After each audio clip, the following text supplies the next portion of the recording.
Minkah Fitzpatrick out with a knee injury, and I try to read the Tomlinisms when he meets with media members, and it sounds like Minkah Fitzpatrick is going to be out for the foreseeable future. Definitely will miss the Bengals game with a knee injury.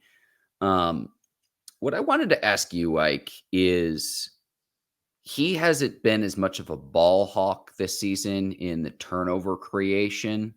Are the Steelers using Minkah in a different way this season, or is it teams game planning for him? Just, you don't see as many interceptions, the forced fumbles being a magnet to the football this season. I was curious to see if you noticed any reasons why that might be.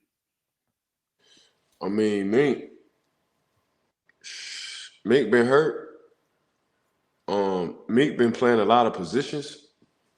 You know, one game he might be at outside linebacker. The other game he might be at nickel. The other game he might be at strong. The other game he might be at free. So, for me, Mink is a rhythm player. So Mink is like a running back. Mink is like a Derrick Henry to me. You keep feeding him the ball, he's gonna wind up breaking one. He got to get in the rhythm. For me, he's been the Swiss Army knife for that defense. I think it's just he's been doing everything, but it's like everything been quiet. So he's still grading out one of the best grades for the team. He's still making plays. It's just not the splash plays. So really, Minka is kind of like, I ain't gonna say kind of.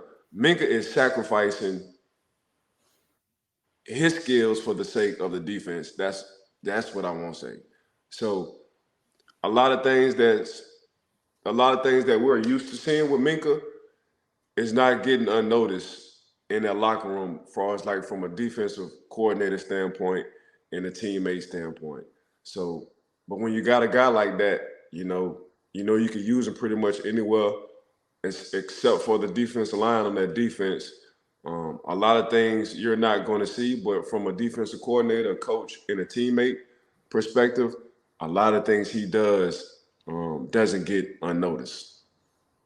Yeah, you're right about the injuries. 10 games this season, no interceptions, no forced fumbles, though, Ike, too. So it's like coming off a year where he had 6 interceptions, too. So I hope he gets back healthy. I hope he gets back right. But also, there's a glass half full and glass half empty. The glass half full, Ike, is that the Bengals will also sit Jamar Chase with the shoulder injury. So you take away a dynamic playmaker from the Bengals standpoint.